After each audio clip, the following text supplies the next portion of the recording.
And we are back with another episode of the Hockey Princess podcast. We're back in our usual setup.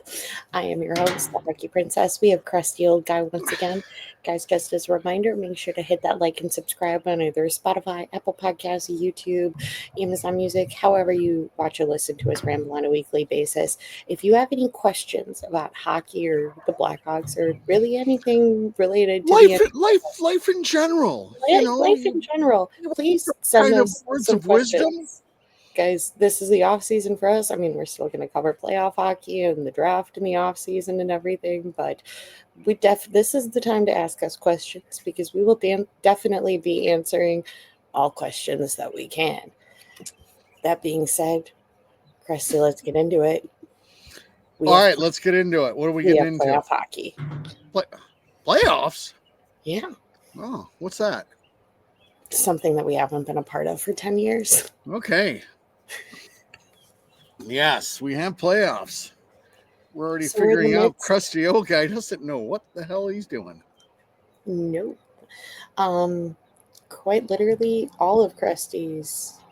Whoa, easy. Not all of them, but we'll know. So we're in the middle of the first round. Some groups are doing well. Some groups are not doing well.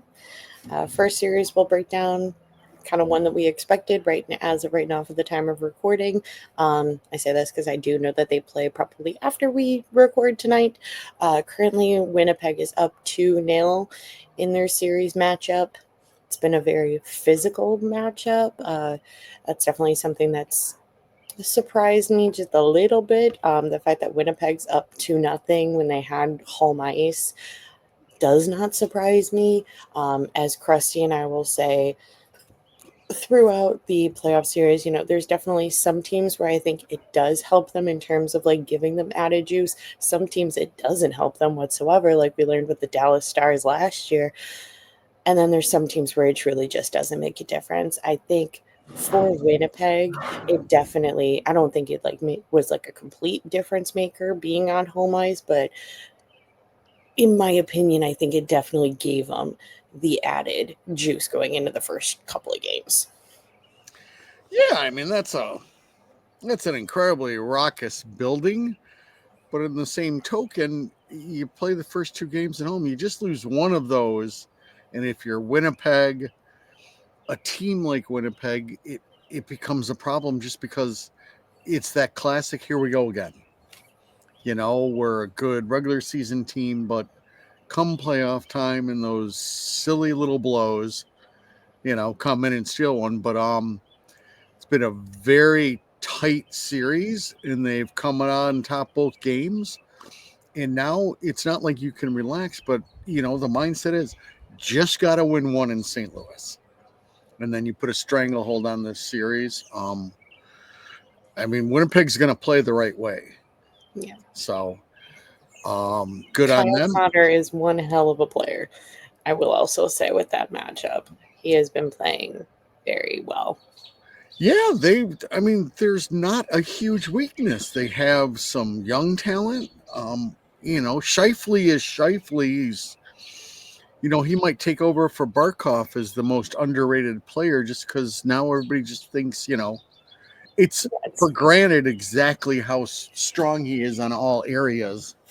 But since he doesn't light it up constantly, he's considered to not be an important piece. But he's always there where you need him to be, I will say. At least in my opinion, watching Scheifele, he's just always there. Yeah, he's a fantastic player who, again, number one, he's in Winnipeg, so you don't get the press that everybody else gets. And, number two, you're a team that doesn't advance deep into the playoffs. And, for me, I don't have a problem with that. If you're a top line center on a top team and you're not getting past the first round, some of that's got to come on you. But, it's been a team effort why they haven't been able to go on a nice run yet in the playoffs. Aside from Connor Hellebuyck, he's doing his best. Yes. Yeah, Hellebuyck is, doing what he's supposed to do. He had a little bit of a rough game one, but then, zoned it in for the last period and a half and took care of business. So, And Next, anytime St. Louis can lose, we're happy with that. we're very happy. Next matchup is definitely, probably in my opinion, even though there's one team that is up 2-1, but I mean, either one of the teams had to be just because they've played 3 games so far. But I do think it's been the tightest matchup, which we kind of already predicted going into the first round, and that's your Dallas, Colorado.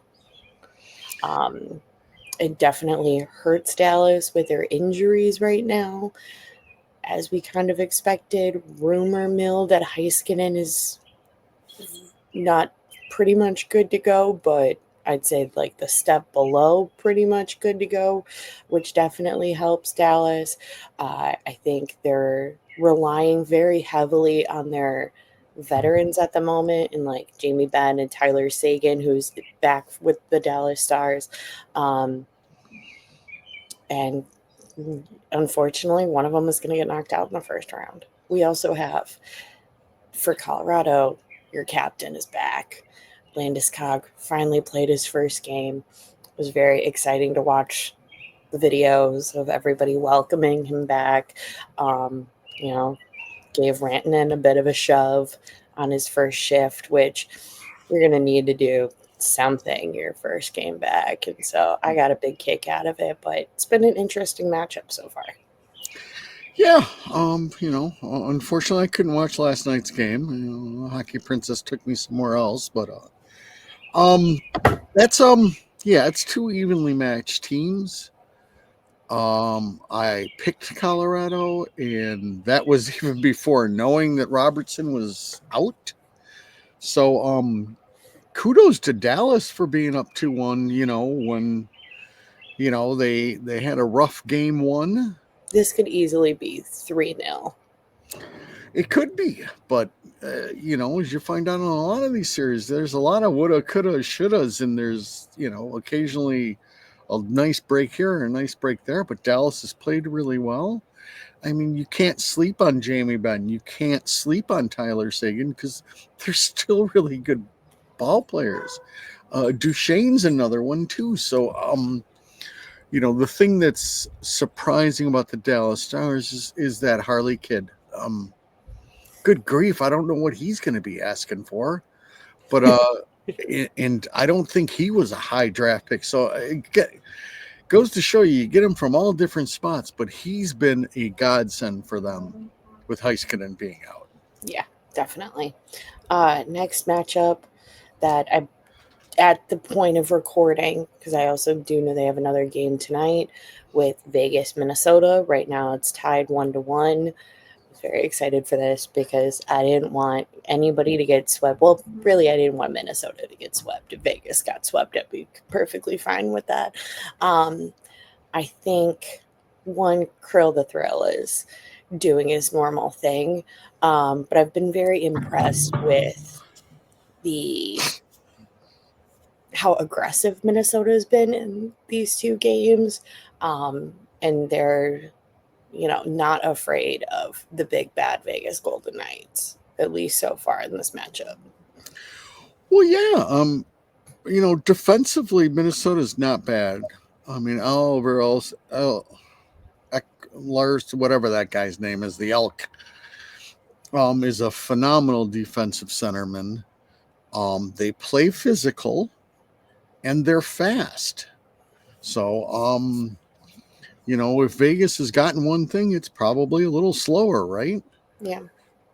So, hand it to Minnesota. You've got to play at a fast pace, but you have to play physical, and they're able to do that. And that's a fine decor that they have. And Krill's a magician with the puck, so people are going to have to come to him, and then he's going to have open people to dish to. So, And with that matchup, we also have an NHL debut in your Zeev William for defenseman for the Minnesota Wild, who has been playing very well so far. He's definitely one that I think he is going to exceed expectations greatly and also exceed maybe some of his peers that were picked potentially a bit higher than he was, because he did fall a little bit, not a ton, but I think a little bit. um, I think he's one of those that, you do the hypothetical redrafting in like 10 years or so, and he definitely, in hindsight, gets drafted higher than when he fell to Minnesota, but I think he's been playing great so far as well. Yeah, and again, there was a good amount of defensemen in that class, and he was one of the people that talked about he could have easily been the first D man taken. Um, the draft's a weird thing. They're still figuring things out and still not quite there physically either. So, but again, I mean, Minnesota now is you've got two cornerstones in the back end who are under 21. Sheesh. Yeah, big sheesh. Next matchup we have, and guys, this is going so well. I'm so excited. First and foremost, we need to talk about the main reason that this is going well, and that is the harmonica class for the Korean Center in Koreatown in Los Angeles that has been playing the national anthem for both games. I'm on board with Biz's crazy talk about how great this is. I think it's phenomenal. These ladies are awesome. I hope they take them on the road to Edmonton. They probably won't, but keep it going. I love it. Yeah, I've read about it. I still haven't watched it.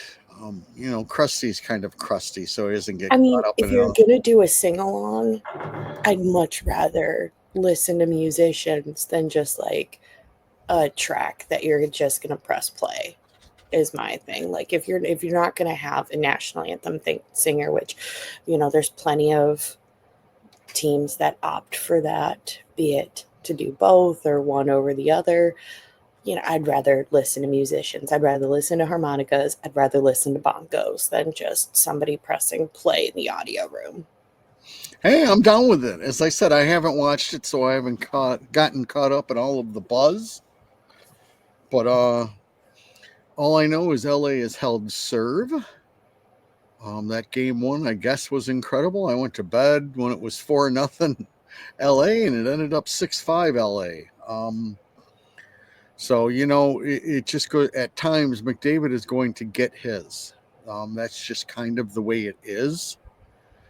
Um, but LA's just they're extremely deep. They play a completely layered game. I believe Kopitar is basically almost considered like a third line center right now. So, And he is one of the few, I think they're main guys that have been producing a lot. I think they've been relying heavily on Kopitar. I believe it's Kopitar, Kempe, and newly added Kuzmenko. correct. Yeah, and the Kuzmenko is fit in very nicely with them. And as crazy as it is, Drew Doughty is still Drew Doughty. I don't quite know how.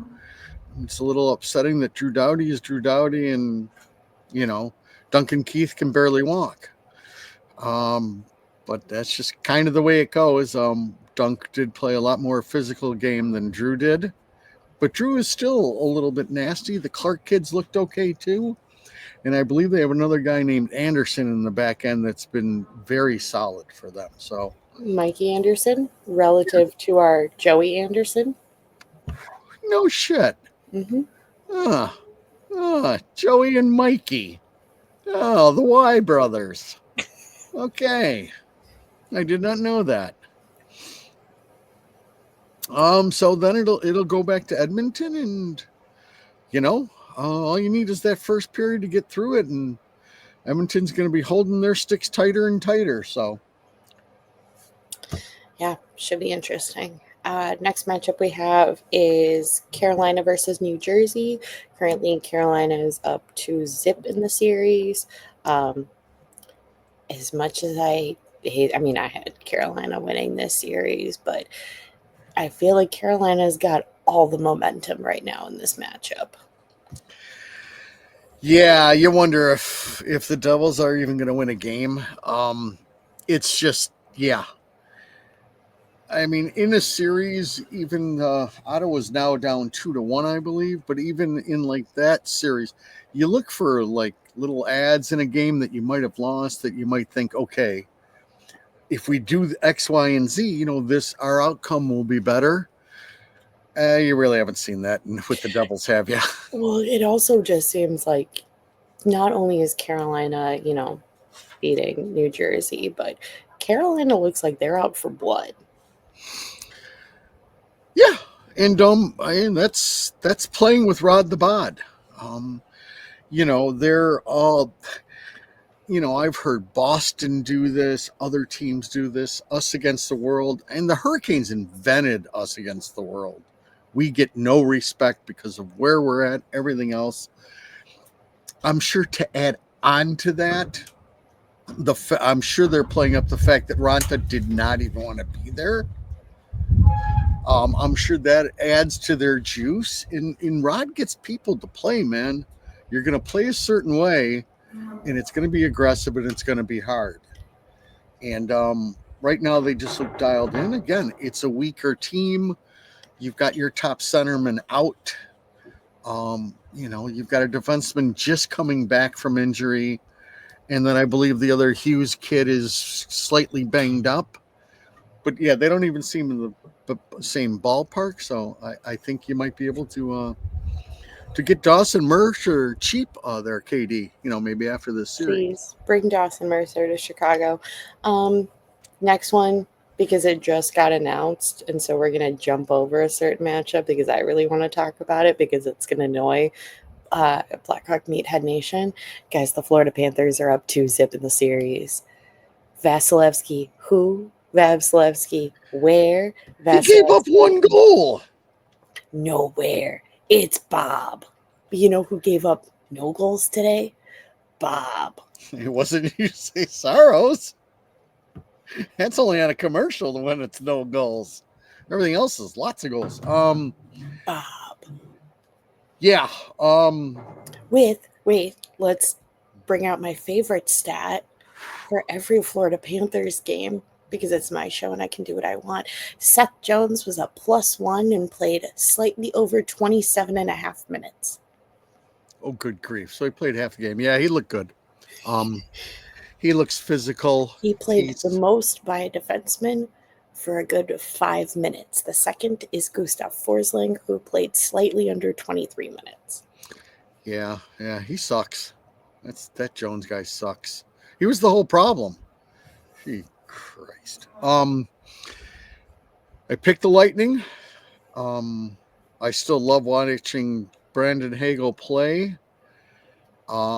I believe he got a 5-minute major at the 7-minute mark of the end of this game, but for some reason we had to record before it was over. So before I found out if they actually gave him the 5 minutes, I had to come here and get to work. So I'm unsure. I guess I can check my other phone real quickly, but I'm not going to. But the result of that was Barkov looked very dazed. I don't know if he played after that. So, again, they're a well-oiled machine. They defend in layers. They take advantage when they can. They played a phenomenal road game tonight. They had the 1-goal lead and just protected it. And there wasn't a ton of there was some good opportunities for Tampa at the beginning of the game, and they couldn't hit the net. And then later on, they were shut down. So this one could be over with early. Cooper seems exactly like Cooper behind the bench. He's like, yeah, whatever. We'll be fine. I don't know. I mean, you need to win game 3. I mean, is there a huge home ice advantage for Florida at home? I doubt it. But again, the Tampa has not been able to maintain any kind of good offensive attack. So, I mean, I'm looking at Nicholas Paul, who needs to step up and be a little bit more of a physical presence. In the forward position, they don't have a lot of huge bodies. He's one of them. So, but Matthew Kachuk's being Matthew Kachuk, and Barkov's one of the best in the game, and Jones is he's doing what he's supposed to be doing there. He shuts down people. He's quick to the puck. He doesn't make a ton of mistakes because he's on a team where he doesn't have to do frigging everything. You have other people that can handle some responsibilities. So, it doesn't look good for the Lightning. This will probably be the last year I continue to pick them because they've done nothing but bite me in the ass. Speaking of biting in the ass? Yes. Wow. I don't know where we're going with this one. We got the Washington-Montreal matchup. Oh, I don't consider that. That's my one upset pick, and they could be up 2-0, couldn't they? Maybe. Yeah. But right now, Washington's up 2-0. Yeah, Washington held serve. Nothing more, nothing less. They're playing great. I think it's a 2-0 right now, but there's definitely been moments for Montreal in both of these games where it seems like it could easily be a 1-1 series right now. It's been incredibly physical on both ends, very spicy, and very entertaining to watch. For those that can watch, I can't afford it because I'm poor. I don't know how that works for you, but you said you can watch tape delay, so watch tape delay. Guys, trying to do your work. Do your work. Yeah, I cut the cord from cable, and because I have ESPN Plus, and then the Hawks gave me the app for free for their games, and then all of a sudden, you come playoff time, nothing's on ESPN Plus, only ESPN. So I had to purchase Sling to watch playoff hockey. No matter what way you go with any of this, they get you. Mm-hmm. And after we finish with all of the teams for the playoffs, then I'll give you my playoff rant again. Okay. Just forewarning. And yeah, Montreal has not looked bad. Let's see. They lost 3-1 the last game, right? Yeah. Again, they're not getting killed. Minnesota's up 1-0 right now. And Ottawa has just tied it up on a Brady Kachuk goal. Just letting everybody know. But, I'm curious to see how everything plays out with Montreal at home. But the problem being is I'm sure Washington is smelling blood now. So yeah. We'll see how that one goes. What do we got next? Finally, speaking of Brady Kachuk, we've got the Battle of Ontario. Yeah, we do. It's a big battle. At the time of recording right now, Toronto is up 2-0 in the series. However, in Game 3 right now, they are tied. So this may change after we record or while we record. Yes, we'll give you updates because you won't hear this for another day. So I'm sure you'll know the updates. But I'd like to consider this almost like live television, and we're just going to act like I've got like 5 million people watching me. Because we do. Yeah, we do. Yeah. In my dreams. Well, I always dream people are watching me, but let's not get into that. That's weird.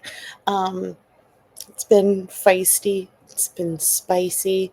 From what I gather, for both Senators fans and Maple Leaf fans, the refs have been nowhere to be seen for some moments in both games regarding both teams. What are your thoughts on Ontario?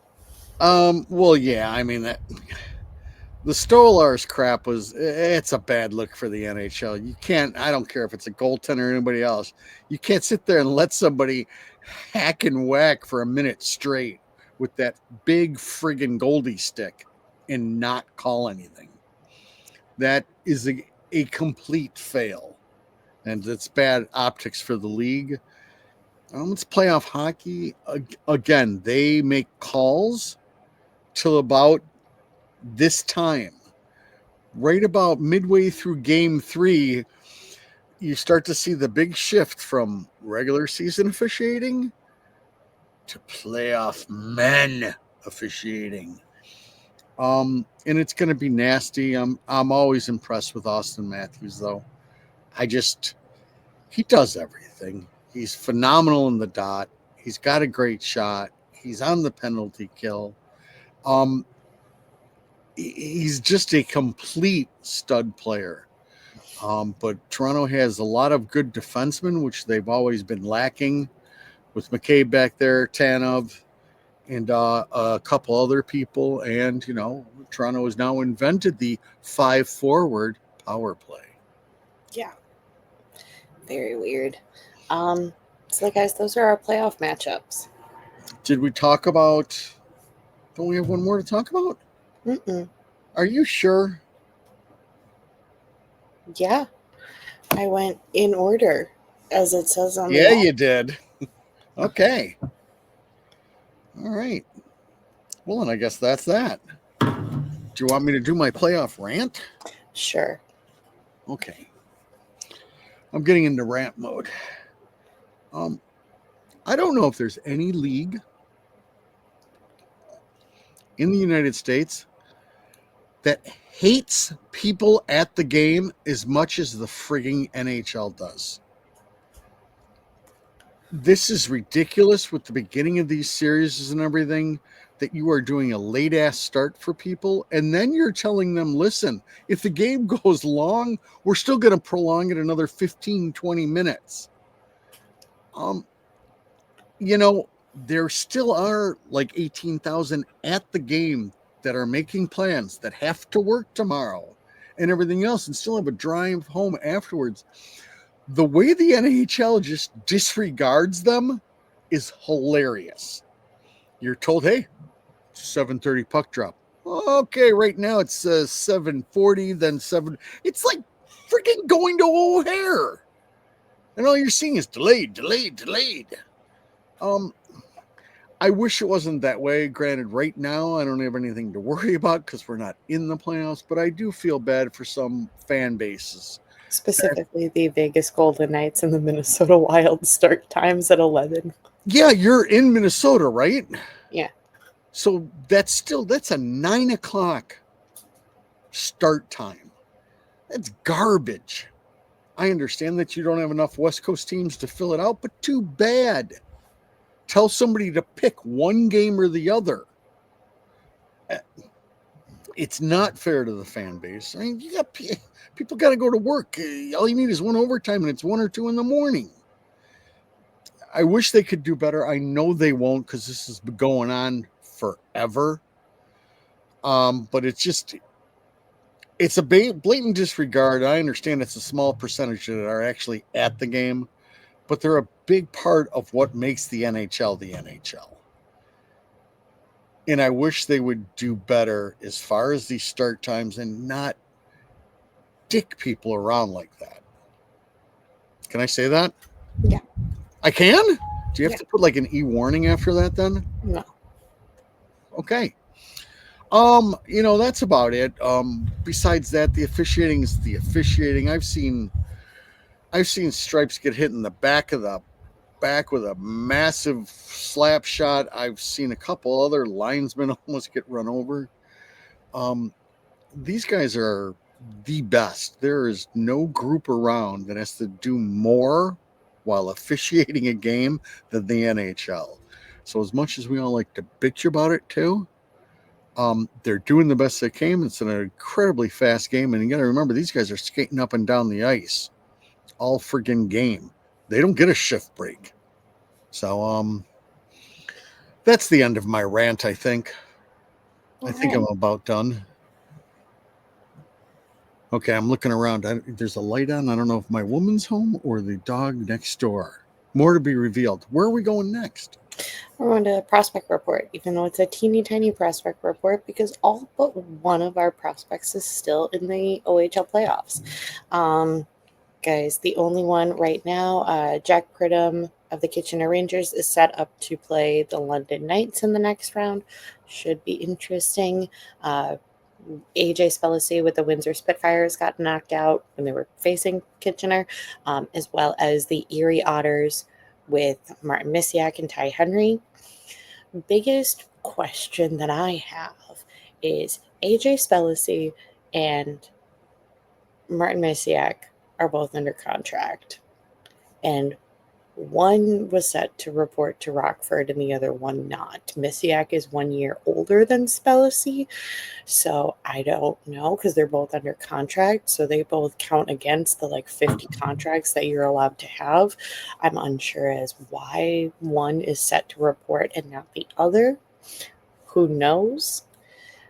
Speaking of AJ Spellacy being sent to Rockford, we just believe that he is just going to be working with the team. Don't foresee him being in the lineup for the Rockford's play-in series.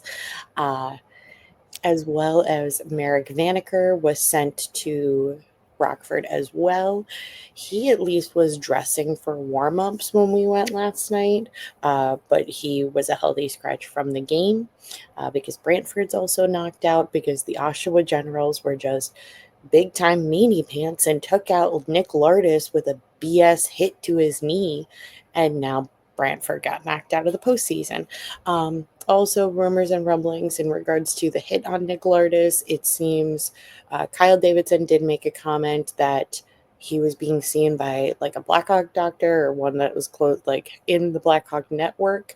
And there's rumors and rumblings that it's not as bad as originally thought.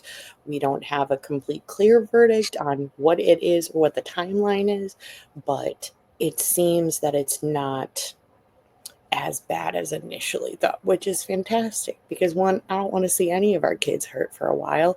As a savvy fan who, my favorite prospect was out for an entire season, it blows. And two, selfishly, I want these kids to be good and healthy come October. Yeah, and well, number one, I don't believe much that Katie says.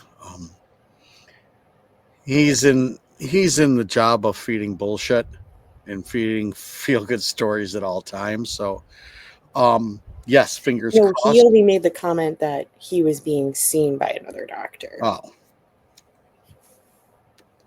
Oh, and then who leaked the other doctor said it wasn't as bad? That was just rumors and rumblings. Okay. Yeah, probably leaked by Katie. So, never mind. I think that came from Powers who whatever.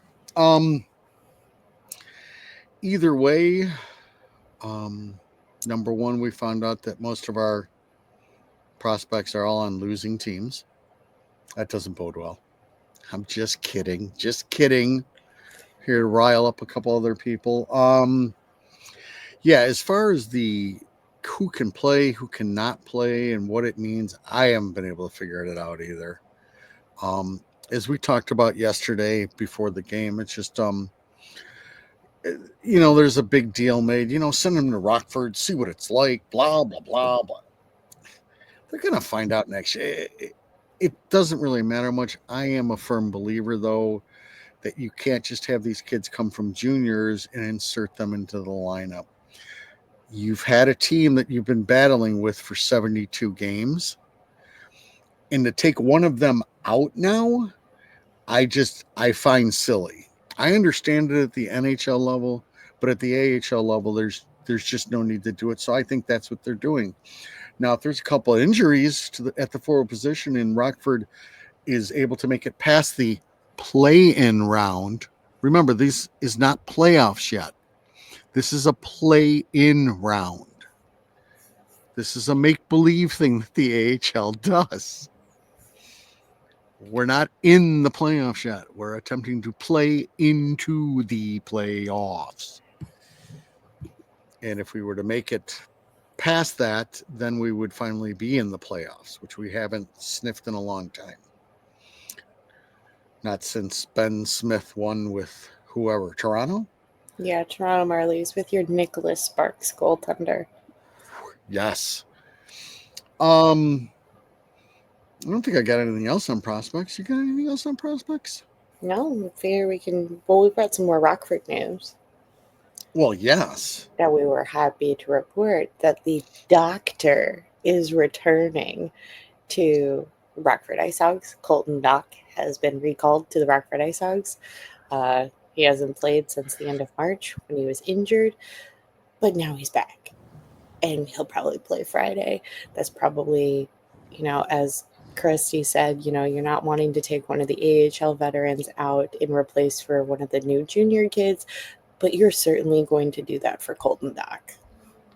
Yes. Yeah. And as we witnessed last night, there's not a lot going on No, offensively. speaking of last night, guys, we were at the first game of the play-in round. We're up 1-0. There's no party like an Artie party. There is not. Oh. Mainly because Artie is one of the only people that will score. You have to talk. I got to get rid of my dog. That's totally fine. I'm happy to talk about Rockford, guys. We went to the first game of the play-in round, like I said, and it was so much fun. It was great. It was my first time seeing Aiden Thompson play for the Rockford Ice Hogs. It was newly sent over from Denver University once Denver finished up, so I hadn't seen him in person yet. But it was just really good to see some hockey after a week of no hockey. I don't know how I'm going to do this in the off season, guys. It's already painful. But the first game was fine. I mean, as much as I love our new prospects, they desperately need some coaching behind the bench, as we've preached before. But otherwise, it's a very non-structured team. And it was very evident very quickly. But, I liked EDM's game like I do always. I liked how Nolan Allen's been very much developing into the gritty, physical defensive role with Rockford. Of course, I love Artie and love the Artie party. I liked that quickly Eaton moved to put Levshinov back with Kuzmin. They were separated for the beginning of the first period, and then they were put back together pretty early on. I like that pairing for them. Krusty's going to say something different, but I think there were aspects of Kevin's game that I liked, but I also think he's the biggest prime example of why you need structure. Because I think if you have structure behind the bench, there's kids where their ceiling can be even higher than expected if they know what they're supposed to friggin' do. He did take a scary puck to the knee, as we learned during the game. I thought it was the ankle because he was struggling to put weight on the leg. And I also very much loved his response when our friend Phil asked him about it. And he said, yeah, it's just playoff hockey. It happens. So I really liked that response, but he seems to be absolutely fine. I think it was just a hard hit to an awkward spot that really didn't have a ton of padding. Of course, Savvy looked great. I'm never going to say otherwise. But the man that really just blew everyone away was the man in net, Drew Comesso, an absolute legend. My goodness, this game could have gone so bad, so fast, if Drew wasn't completely locked in. Yes. Number one, good job. Thanks for covering for me when I had to leave. I hate it when the dog goes off nuts, and I feel bad for my neighbors and everything. Hold on.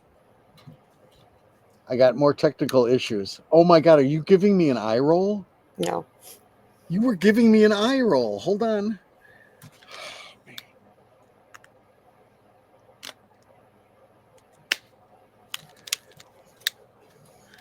Does that help?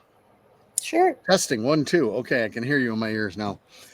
I guess I'll work backwards. So I will work from your Drew comments. And it is I like to ruffle feathers. I always would have figured I would have made a great agitator. I'll bring this out to all the young kids who constantly don't watch a lot of hockey, but like to do it on that XYZ app or whatever and just go blah, blah, blah, blah, blah, blah. into all of them as, we've gotten our savior. I'm going to go on record. Your savior is in the net in Rockford. When this team becomes relevant again, it will be Drew Comesso's team. Okay, Spencer Knight will be maybe a 1B. Drew looked phenomenal. Drew has looked phenomenal for the last month. He is dialed in. He's a different cat, but he is mechanically just, it's Corey Crawford. He's just where he is supposed to be all the time.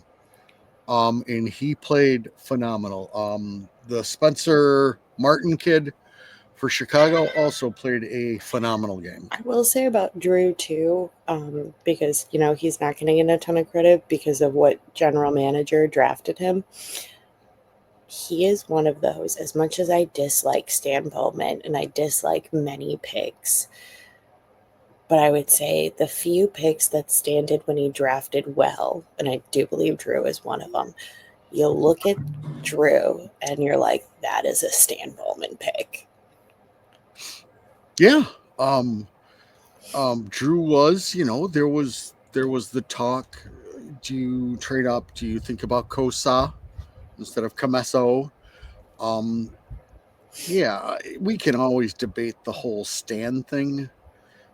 What killed Stan as far as his drafting, number one was the Adam Boqvist draft was just a swing and a miss.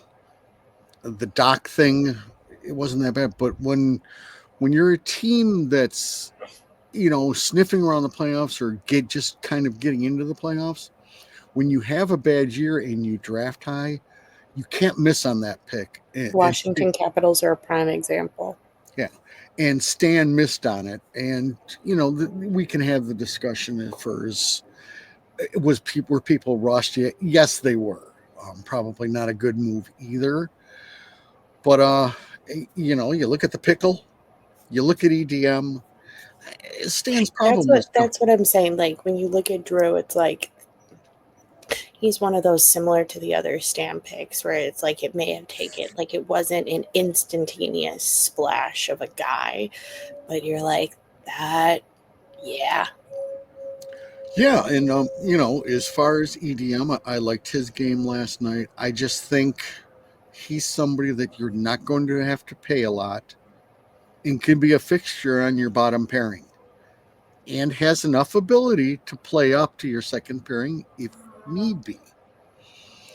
I'm sorry I'm always on core. It's just I was since the draft. I had read enough reports about uncertainty if he'd ever be able to up to NHL defensively. And still I haven't seen anything that tells me, yeah, that's a lock. But again, whatever my problem with it was, I believe Katie swung for the fences, and I had seen that with Boqvist, and that frightens me. That's a pick that you just got to nail down and get somebody that is going to play, like the guy who fell in that draft, Nazar, who we don't know exactly what he's going to be, but he's going to be there. But we know he's on the NHL roster. Okay, we know he's no more than a third line player. I mean, he's no less than a third line player. Could be more. But I know that's a hockey player. Core, I am still unsure of. But again, I would say even Renzel is maybe not as much of a lock as NASCAR, but I will say I'm definitely getting more confident in he is not an AHLer for life. Yes, you would figure as much. As I've stated before, as far as those last 10 games, the last 15 games, hold on. I've learned to hit my button when I cough. These are well-rested kids that are now coming up to play against people that are in like game 70-something of an NHL season. Don't read too much into the good play. I'm excited also, but don't read too much into it.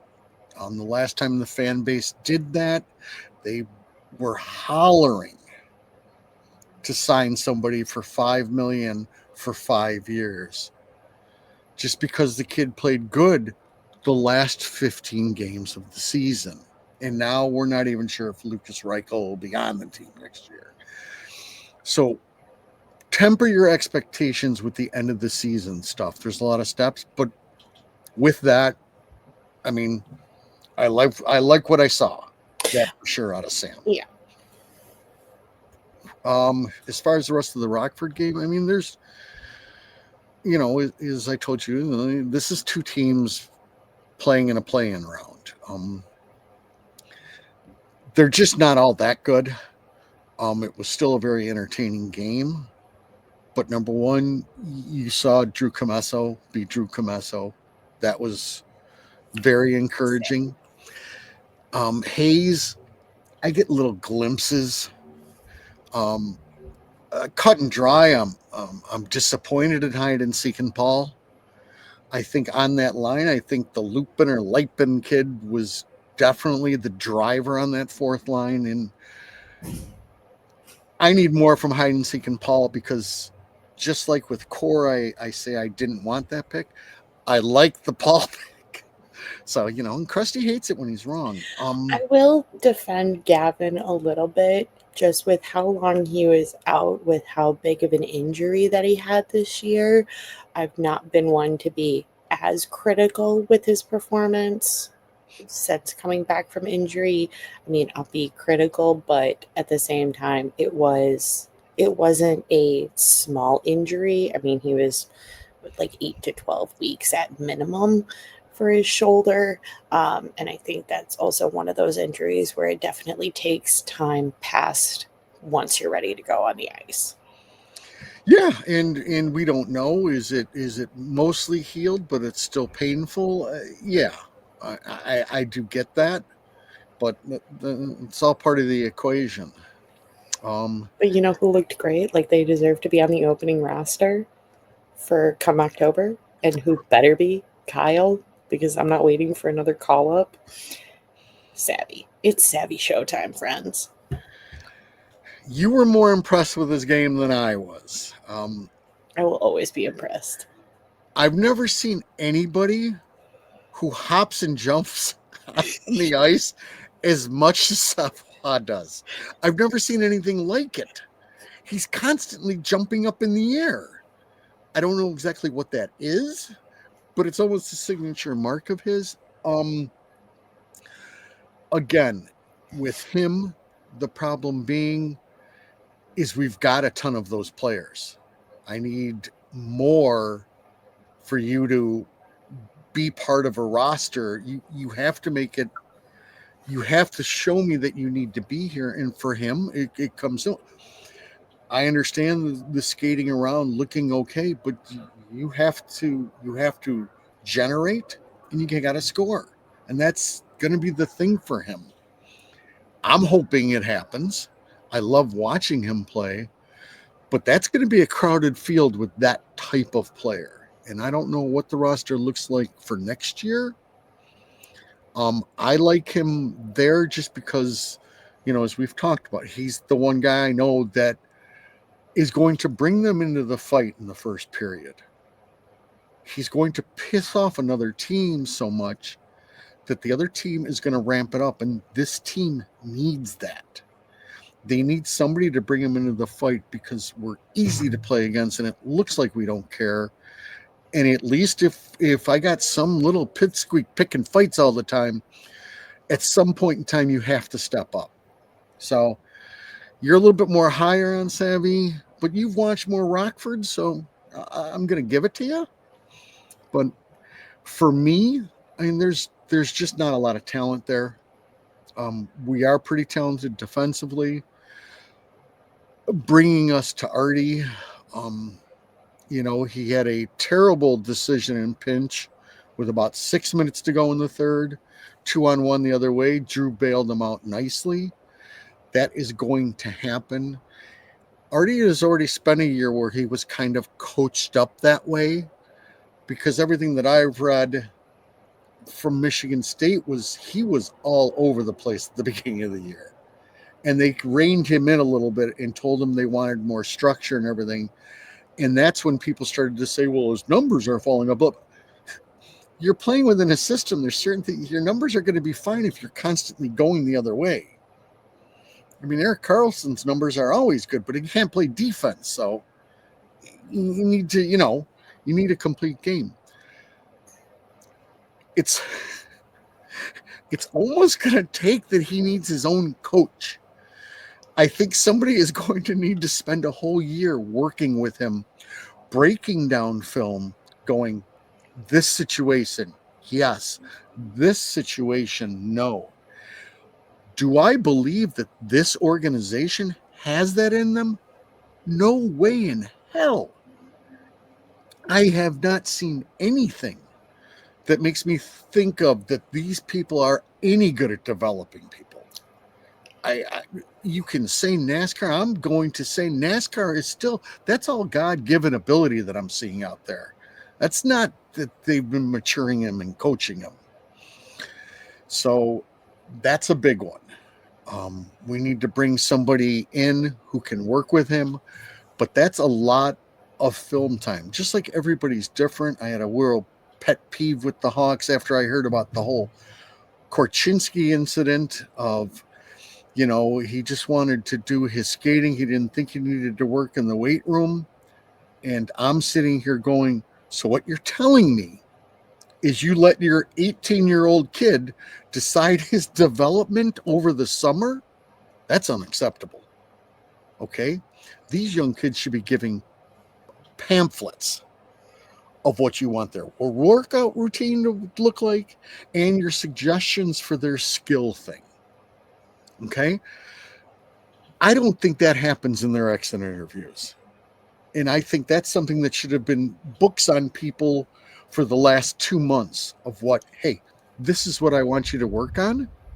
It's a great time to get these pamphlets and have time to read these pamphlets? It's during our off-ice development camp. That's all about people cooking and everything. Again, I need more out of it. I have zero confidence in them developing and really moving forward with what they want out of people and using a lot of other resources for the off season. Maybe they do change that. I don't think so, but it's going to be an important piece of what makes these guys regular players or puts them on the next level. That's the difference now.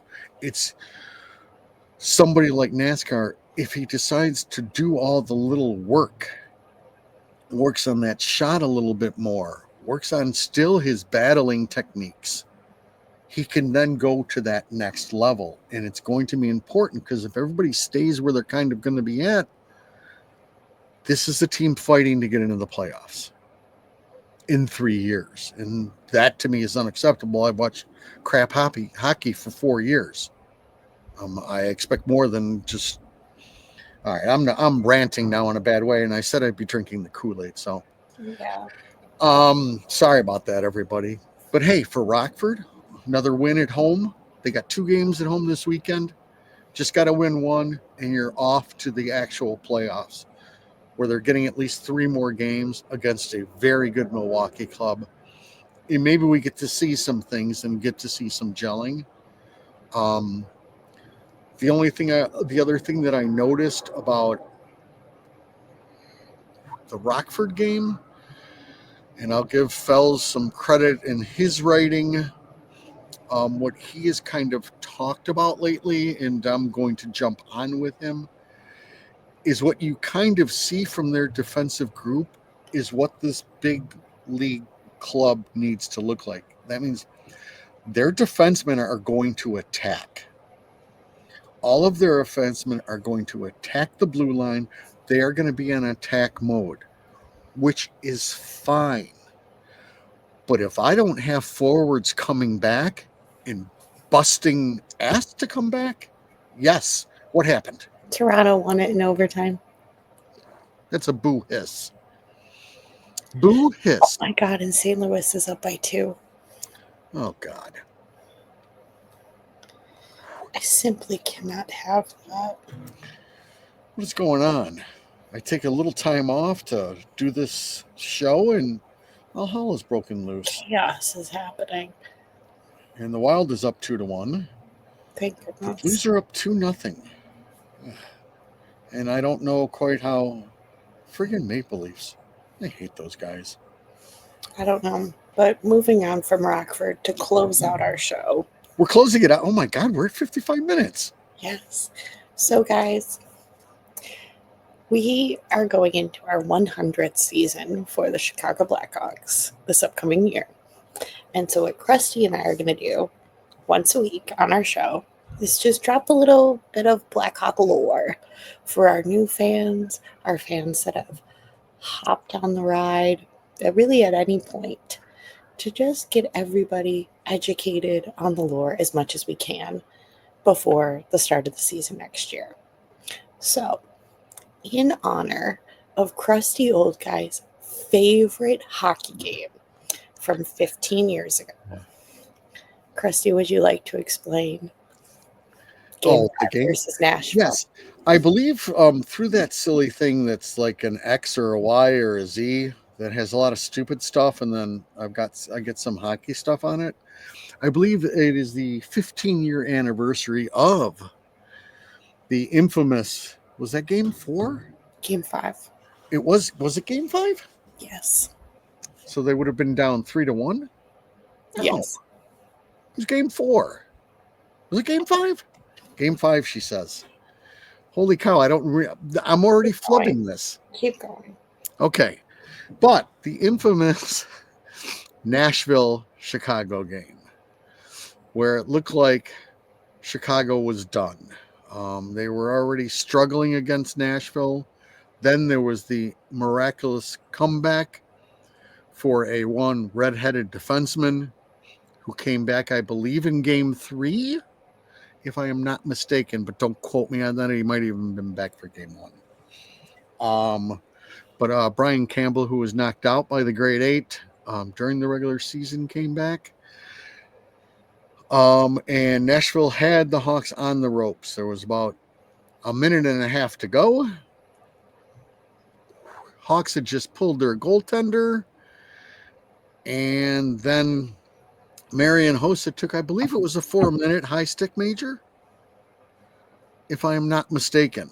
I thought it was just a 4-minute penalty, and it looked like everything was over. So not only were the Hawks were down a man, and then they pulled the goaltender with about 45 seconds to go.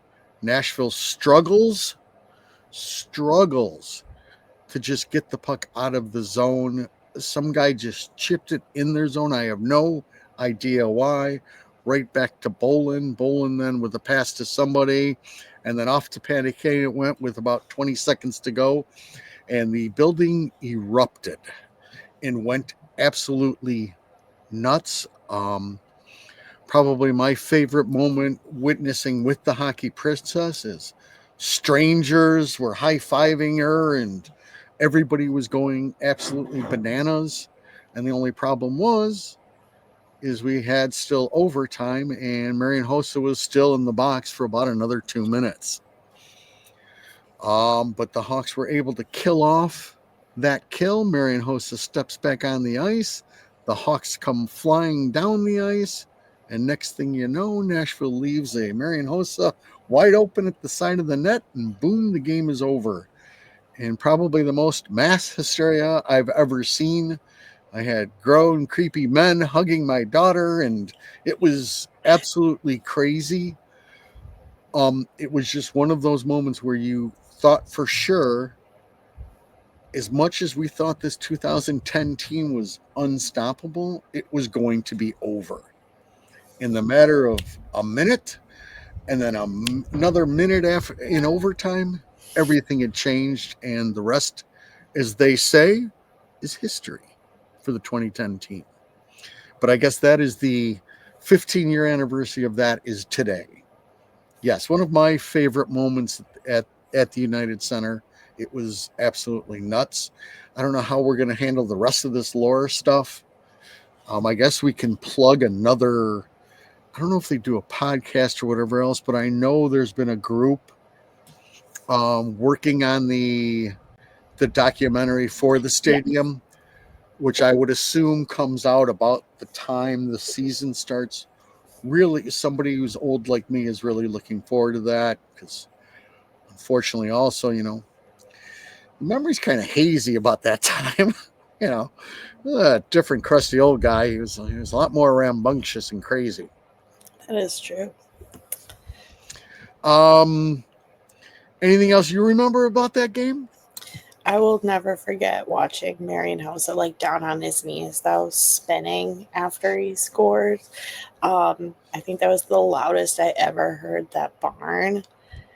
And I think it was one of the first, if not the first, it was probably the first time where I was like, oh shit. No, Yeah. probably the second time because my favorite game came from the year prior, which we will definitely talk about later on as one of our weekly lore sessions. But it was definitely one of the first where I was like, "Oh shit, this is awesome." Yes, and in that year there was a lot of those kind of moments, which I guess we can go through kind of a little bit, which will spice up some of these shows. Yep, I hit we'll my button definitely again. go through those throughout the off season. But yeah, it was definitely the loudest I've ever heard that building. It just that building's not like the stadium. It's just it's a different. The overall sound at the stadium was an intimidation factor, but something for your newer fans or whatever, you haven't witnessed yet the intimidation factor of this building, of the crowd base. As I've said before, I've seen enough young kids in the building that are hungry ass to get a winner, and I have the utmost confidence that Krusty will be passing the torch to them for their craziness and make this a tough base to play. But back then, it was just an intimidating building. I mean, when you have a goaltender talking about your goal song, you've gotten in the heads of many, many people. So now I'm just going to start rambling. So I would suggest cutting me off. And Yeah. So, and on that note, that's a wrap for this week. Just as a reminder, make sure to hit that like and subscribe on either Spotify, Apple Podcasts, Amazon Music, YouTube, however you watch or listen to us ramble on a weekly basis. Just because Blackhawk hockey is done, we are not. We'll still be out once a week. We just had to push it back a day late this week because of the Rockford game, but we will talk at you guys next week.